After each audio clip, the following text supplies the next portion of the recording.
Oh, hi there. Do you have your coffee in a comically sized jar like me today? On this episode of Manna in the Morning, we will be talking about Abraham, Sarah, God, laughter, and making room for the impossible. Hi everyone, I'm Lexi Bedrell, one of the pastoral associates at First Church in Cambridge, and this is Manna in the Morning, the weekly video Bible study resource where we talk about a passage from the lectionary this week. We talk about it, comment below about it, and hopefully learn something new together about the Bible, and maybe share with some friends. So this week the lectionary has given us a passage from the Hebrew Scriptures from the book of Genesis. And in particular, if you'd like to follow along, it's chapter 18, verses 1 through 15, and then chapter 21, verse 1 through 7. The passage is pretty long, so I'm going to read from verse 7 through 15, and then the stuff from 21. We all have our inclusive Bibles. That would be great. If not, pick your favorite, or your phone works just fine too. And if you just want to sit and listen, that's really fine as well. So I'm starting from verse 7 of chapter 18. Abraham then ran to the herd, selected a choice and tender calf, and sent a worker hurrying to prepare it. Then Abraham took cheese and milk and the calf which had been prepared, and placed it before the travelers. He waited on them under the tree while they ate. "Where is Sarah?" they asked. "There in the tent," Abraham replied. One of them said, "I will surely return to you this time next year, and Sarah will then have a child." Sarah was listening at the entrance of the tent, just behind him. Now Sarah and Abraham were old, well on in years, and Sarah had no longer had her periods. So Sarah laughed to herself and said, "Now that I am so old and my husband even older, is pleasure come my way again?" Yahweh said to Abraham, "Why does Sarah laugh and say, 'Will I really deliver a child at my age?' Is anything too extraordinary for God to do? At the appointed time I will return to you and Sarah will have a child." Sarah was afraid and said, "I didn't laugh." God said, "Oh, but you did indeed laugh." Chapter 21. Yahweh was gracious to Sarah as it has been foretold, and did what had been promised to her. Sarah conceived and gave birth to a child for Abraham, who was now in old age, at the very time God had promised. They named the child Isaac, and Abraham circumcised the child Isaac when he was 8 days old, according to God's command. Abraham was 100 years old when Sarah gave birth to Isaac. Laughter. For Sarah said, "Now God has given me laughter, and all who hear of this will laugh with me." She also said, "Who would have said to Abraham that Sarah would suckle children? Yet I have given Abraham a child in his old age." So that's our passage that we're working with this morning. We're kind of dumped into the middle of Sarah and Abraham's timeline here. We're in the middle of Genesis, and because of that, I just want to give you a little bit of background on what's been happening so far. To understand this passage, I just want to give you a little bit of background on the importance of promises in the Hebrew Scriptures. It could be argued that the theme of the Hebrew Scriptures is God's promises to God's people. And one of those promise moments comes in chapter 12, just a few chapters before this one. In that chapter, God promises Abraham 3 things.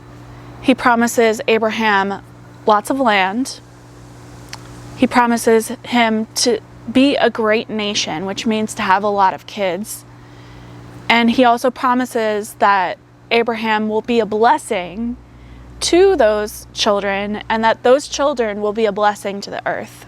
In our passage from this morning, the point of concern is Abraham's ability to have children, and Sarah is right in the center of that concern because she's the one who's supposed to give him children. And you can see how the pressure would be on for Sarah, because if Sarah can't have children, then the other 2 promises aren't as big of a deal. If promise number 2 is not a viable option, if Abraham can't have children, then the promise number one of the lands given to him is less meaningful, because what are you going to do with a bunch of land if you don't have children to work it and populate it? And promise number 3 becomes irrelevant, because if you don't have children to bless and be a blessing to, then the blessing, where does the blessing go? So we can imagine that Sarah's under a lot of pressure. And as the years go by, Sarah and Abraham can't have children anymore, or so they think.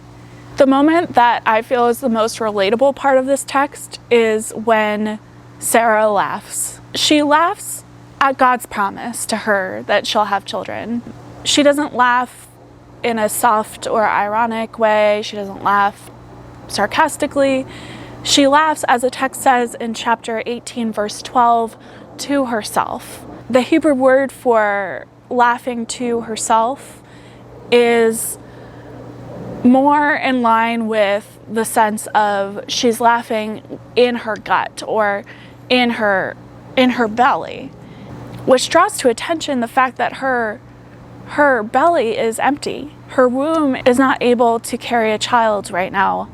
So even within her laughter, her pain is emphasized and her grief is real, and yet she laughs. And as we all know, she will have a son, and she will name him Isaac, which means he will laugh. I don't know, there might be something there. Sarah laughs at God's promise to her, perhaps because it just seems so impossible. It seems so ridiculous that she could achieve this thing that she thought she couldn't. Maybe Sarah laughs at God's promise because she is so exhausted. She has endured so much suffering and so much despair that laughing is the only way that she can react, the only way that she has energy for. This moment in the text makes me think of moments in our own lives where the only reaction we have to the impossible things that happen to us is laughter. Can you think of a time in the past several weeks where something happened and it was so ridiculous or so terrible that all you could do was laugh? Maybe it was when you heard that murder hornets were a thing on the news, or something more serious in your personal life or within the world at large. Someone said to me recently, as we were going through the heart of the pandemic, the peak of the peak, wow, it's so great that you haven't lost your sense of humor in the midst of all of this. When I heard that, it gave me pause, and it made me think about our faith and what connection our humor has to our faith. Maybe this passage's wisdom for us today is that the presence of our sense of humor is also a sign that our faith hasn't totally run out, that there is some whisper of hope and of God's faithfulness within ourselves that we deeply know, and that this laughter is an indication that we have something to hold on to. Of course, logic would say that it would be impossible for God to keep God's promise to Sarah in those circumstances. But our tradition says through this story that it does indeed happen and that Sarah does have a child. And so I guess my question to us all this week is, what have you been laughing about lately? What has been so ridiculous to hear, so impossible to process, that you do a full belly laugh with Sarah? And what does that have to do with our faith? I invite you to share your answers, your questions, and your jokes below in the comments. And as always, blessings on the journey, and I'll see you soon.